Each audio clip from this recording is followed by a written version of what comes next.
안녕하세요 여러분, 김문희입니다. 오늘도 제가 요양보호사 자격 시험을 위한 수업을 들었는데요. 오늘은 여러 항목 중에서 요양보호의 여러 항목 중에 상황별 요양보호 기술, 그 중에 치매 요양보호에 대해서 배웠어요. 여러분, 버스를 타면, 저도 오늘 오산시청 제가 다니는 요양보호사 교육원에서 저희 집 오산대학교까지 버스를 타고 오면서 버스가 60km, 50에서 60km 정도로 속도를 계속 유지하면서 오는 버스가 있는가 하면 어떨 때는 80 같다, 어떨 때는 100보다도 더 아주 험하게 그냥 난폭하게 운전을 하는 것 같이 그렇게 하는 버스들도 한 개 이상, 네, 제가 탔을 때는 정말 어지럽고 정말 속이 메스껍고 막 그랬거든요.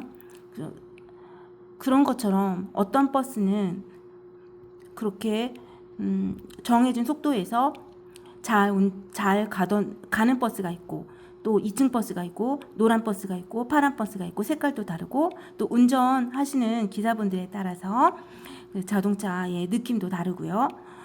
그런데 오늘 제가 치매 요양보호에 대해서 배웠는데요. 정말로 상황에 따라서 다르더라고요. 한번 여러분 문제 한번 같이 풀어볼래요? 너무 재밌어요. 치매 할아버지가 계신데요. 키가 작고 파마 머리를 한 요양보호사만 보면 여보 하며 따라다닌대요. 자, 대처 방법이 뭔지 아세요? 바로 여러 가지 중에 마주보며 할머니가 보고 싶으신가 봐요 하고 공감을 해주는 거래요. 그런데 또 어디에서는 이런 것들이 요양보호사가 느끼는 관점에서 기분이 매우 안 좋거나 그것이 성적인 희롱의 말로 느껴질 때는 단호하게 그렇게 하지 마세요. 저는 할머니가 아니랍니다. 이렇게 말을 해줘야 된대요. 근데 상황에 따라서 이렇게 따뜻하게 손을 잡으며 할머니는 돌아가셨어요. 또 정색하며 할아버지, 저는 할머니가 아니에요. 할 수도 있지만 마주보며 할머니가 보고 싶으신가 봐요. 이렇게 공감을 해주고, 또 웃으며 여보 불렀어요? 이건 또 정답이 아니라네요. 가까이 가서 제가 할머니로 보이세요? 이것도 정답이 아니라고 하네요. 또 시설에 있는 치매 대상자가 집 가겠다고 막 떼를 쓰잖아요. 그러면 그럴 때는 아들이 모시러 올 거예요. 우리 그때까지 퍼즐해요 하고, 아들이 모시러 전혀 오지 않죠. 하지만 이렇게 상황에 따라서 선의의 거짓말이겠죠. 이렇게 말을 할 수도 있답니다. 그리고 또 누군가 잡으러 온다고 이렇게 생각하는, 무서움을 겪고 있는 그런 치매 대상자분들도 있대요. 막 사무실로 뛰어들어가서 책상 밑으로 숨으면 이제 그 나쁜 사람은 가고 없다며 안심시키고 같이 있어준대요. 이렇게 말을 할 수도 있대요. 또 망상증이 있는 치매 대상자가 아들이 통장에 돈을 다 가져가고 통장도 다 가져갔다고 이렇게 화를 낼 때는 그 사람의 치매에 걸리신 분 어르신의 말을 잘 들어주면서 속상하시겠어요, 이렇게 들어줄 수도 있대요. 하지만 또 시설에 계신 분들 중에서 배회를 하는 그러신 분들도 있대요. 그런 배회를 하시는 분들은 자, 어떻게 해야 되냐면 꼭 이렇게 나가고 싶어 해도 못 나가게 해야 된대요. 물론 이것도 케바케예요. 그래서 어떤 분들은 색칠하기 활동을 하게 여기 해주기도 하고요. 색칠하기 활동이라고 되어 있죠. 또 어떤 분들은 그 배회할 수 있는 공간을 실내에다가 그 길을 만들어주는 거예요. 그래서 배회 길을 따로 만들어주기도 하고요.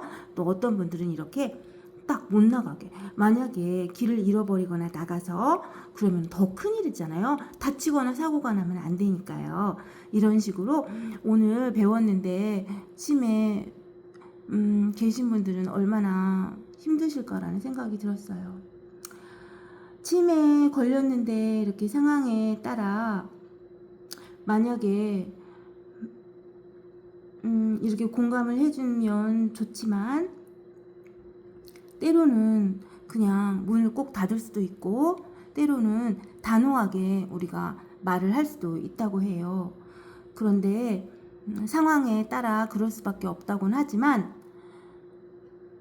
공감은 없이 그렇게 단호하면 어떨까 생각해 봤어요.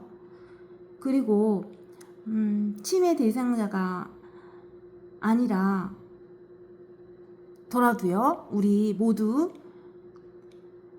어떤 경우에 상황에 따라 나쁜 인간으로 취급을 받거나 그렇게 다루듯이 어떤 사람한테 내가 느낌을 받는다면 어떨까 생각도 해보고요.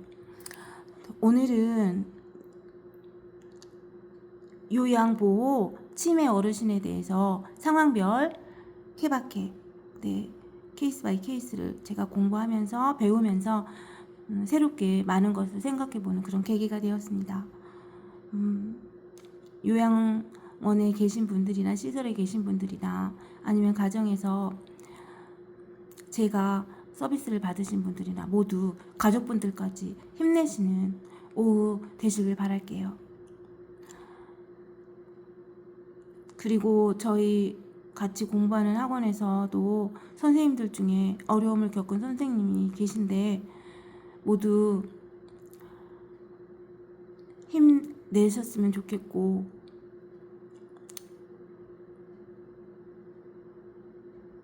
어떻게 모든 분들을 위로할지는 모르겠지만 참 오늘 공부하면서 마음이 너무 아팠습니다. 저도. 여러분 굿나잇 인사하겠습니다. 안녕 뿅.